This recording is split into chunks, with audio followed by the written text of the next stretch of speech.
Coach, and then take questions after, so keep your hands up, please. All right, yeah, before I get going on the upcoming Ole Miss game, apparently there was some misunderstanding of people obviously want to take some stuff I say and twist it. I'm fairly used to that. When I referred to Cliff being tough, coming back from an ankle injury, I had nothing in my head at all about Chani Broom's ankle injury. When I saw the video of Chani Broom's injury, it looked like he broke it. Significantly different injuries. Saying that one of our guys is tough does not insinuate that somebody from another team is not. It's two totally separate injuries. So if somebody misconstrued that, similar to when I say that Holloway's playing well for us, that doesn't mean that had anything to do with the coaching staff of his previous school. That some players need a year in college and they play a little better. So Holloway's been playing great. Cliff's tough. Doesn't insinuate that anything about the other great program in our state, who's currently best team in the country. So get that straight moving forward for anybody that tried to twist my words on Cliff's injury. I thought Cliff was tough. He practiced in a limited role today. I thought he looked pretty good. I would expect him to go tomorrow. And he was good for us after he twisted his ankle on Saturday. So on the injury front, Houston had two really bad knees when he came in. He's made a ton of progress on them since he's got here, but they continue to have to be evaluated, and he goes backwards on some stuff. We got to keep that. He's still got limited practice deals, so we're going to actually keep him out tomorrow. So Cliff will be in, Houston will be out like he was last game. And we've got plenty of bodies. We needed all of our depth Saturday with the foul trouble we had, so hopefully we can stay out of foul trouble against Ole Miss. Ole Miss has been good. Their defense, if you look at SEC only games, they got the best defense in the conference. They've been doing an unbelievable job shutting teams down. Our offense is going to have to be on point. They turn people over quite a bit. We've had issues with turnovers for large parts of this year. We had 15 of them against A&M. Ole Miss does some similar things defensively like A&M. They're different than A&M in some ways as well. So we're going to have to do a better job taking care of the ball. You know, on our end, Ole Miss has a lot of really good players.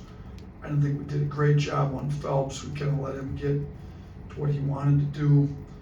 I believe Ole Miss has 7 guys that have scored 1,000 points or more in their career. We're going to have to guard them all. We're going to have to do a good job with the personnel and the scouting report, but they're good. I mean, there's 3 teams left undefeated in SEC play, us, Auburn, and them, and we've got them coming to our building. So this game's going to go a long ways in determining who's going to be in the mix to win an SEC championship as we continue to move through conference play. Start right here, Charlie. What have you thought of the way that your bench has played, particularly the last 6 games, the way they've produced in terms of points? I mean, our bench has been great. I mean, we've gotten more scoring off the bench than our opponents most games. You know, Holloway is leading the SEC in field goal percentage. He comes in, he shoots it well. He scored in double figures in 5 straight games. I expect to see him come in and kind of provide that quick spark. I mean, a 3 pull up in transition. I love that. I think he needs to do that more. I think he's still turning down open threes. I don't ever want him to turn anything down. So if he's open inside about 26, 27 feet, he needs to shoot it.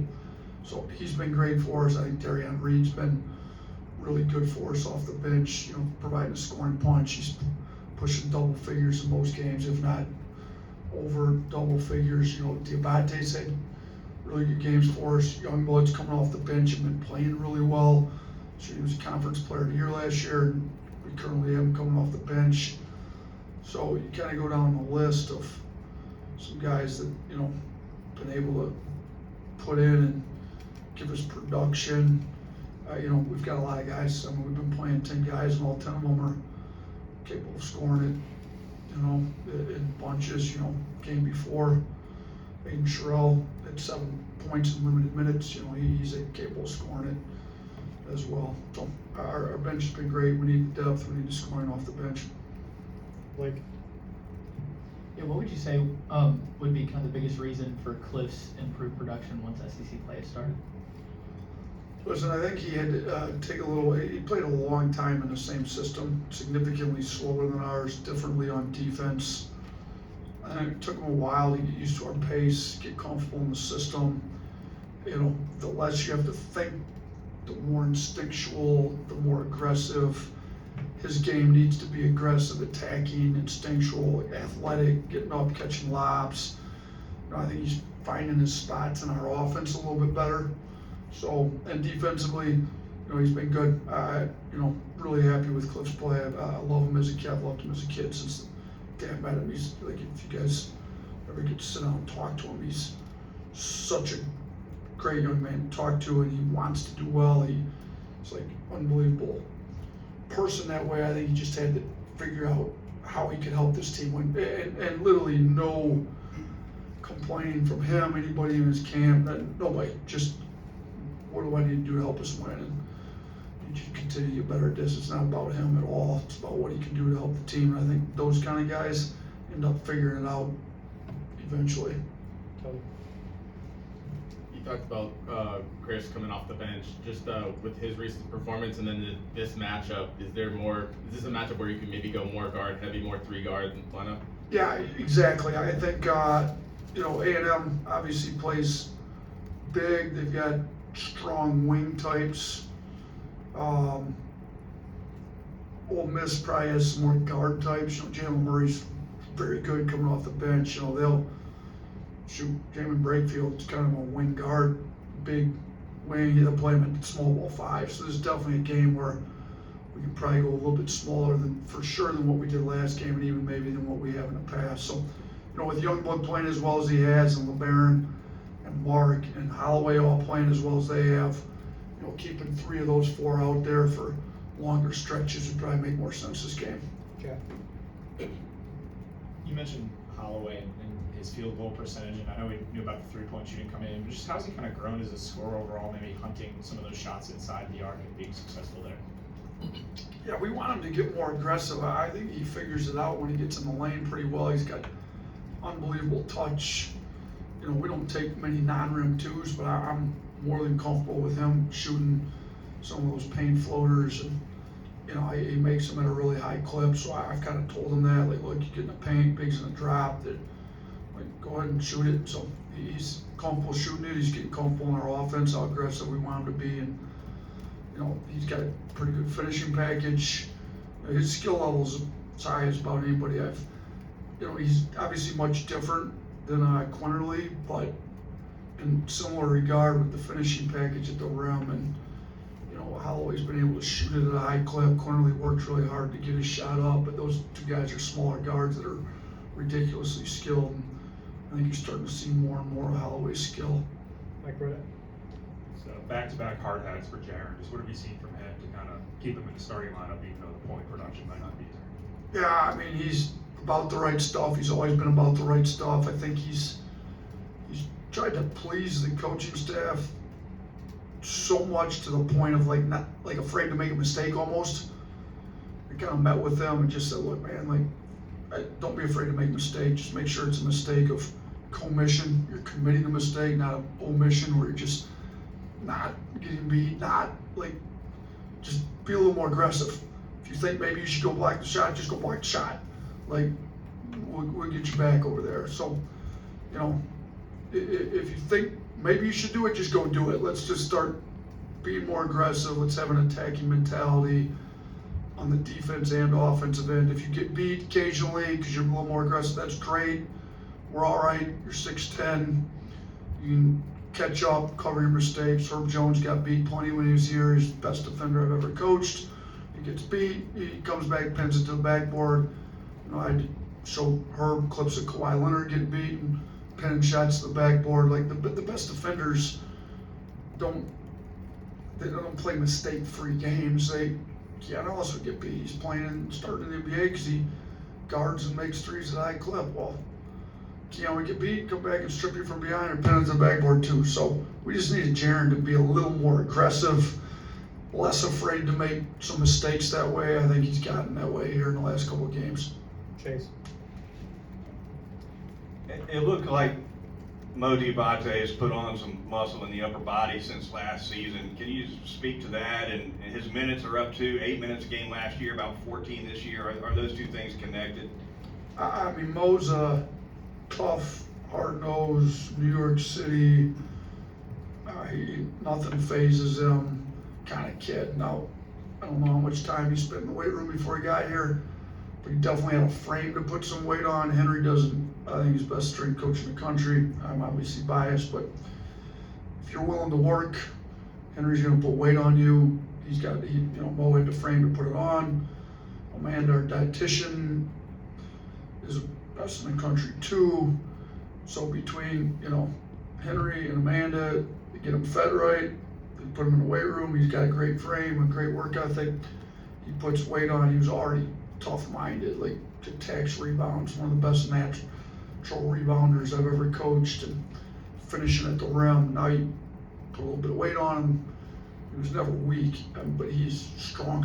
Like you can't move him. I mean, he's, you look at our bigs.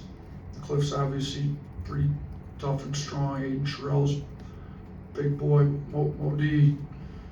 I mean, Chris Youngblood's strong guard. I mean, there's some guys on our team that are hard to move, and he's right at the top of that list. And I can think you kind of see it in some of these tough games, A&M, Houston. When we need some toughness, his minutes have gone up. We got to get him to continue to stay locked in. He was shooting free throws at a high clip early in the year. He gets fouled a lot. We need him to get back to making free throws at a high clip and continuing to rebound. And he's a switchable defender. He can go small ball 5. He can switch 1 through 5. We put him on guards. He's done a good job. So, yeah, I think him being stronger with his game that he plays certainly helps him, though. Emily? Hey, Coach, do you have any thoughts on the men's basketball managers also having an undefeated start to conference play? And can you talk a little bit about Houston Millette's involvement with the team, if he has any? I saw him in a picture. How do you even know? Are they putting that out on some social media site or something? They have a Twitter account, yes. Oh, our managers have their own Twitter account? Mm-hmm, yeah. Wow, way to stay behind the scenes, managers. It's nice. And they're undefeated. They're 3-0. Is that what they are? Have they played? They're 2-0 apparently. So Well, which place didn't have a manager game? They played at South Carolina. They won at South Carolina as well. So they won at South Carolina They won by and they 2 won points and at they won at A&M. That's good. I used to play in that so for those of you that don't know, the managers usually try to get with. So Oklahoma managers bailed on us. They didn't travel with enough managers, I guess, here. I can follow up.